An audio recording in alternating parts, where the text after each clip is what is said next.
اللہ تعالیٰ نے قرآن میں فرمایا کہ هو الذی ارسل رسولہ بالہدی ودین الحق لیظہرہ علی الدین کلہ ولو کرہ الکافرون ولو کرہ المشرکون۔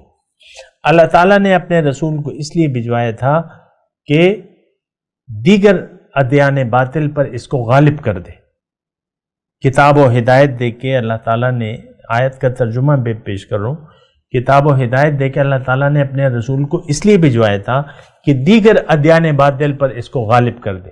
آج وہ ادیان باطل ہم پر غالب ہے، کتنی شرمناک بات ہے۔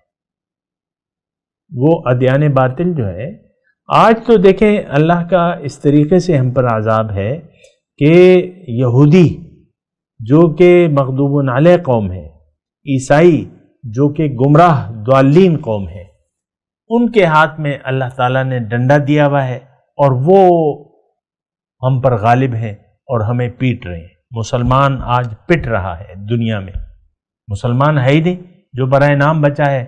مسلمان کو تو کوئی پیٹ نہیں سکتا، یہ تو غالب رہتا ہے، ہم تو غالب نہیں ہیں، ہم تو مغلوب ہیں۔ وَأَنْتُمُ الْأَعْلَوْنَ إِن كُنتُم مُؤْمِنِينَ، تم غالب ہوگے اگر تم مومن ہو۔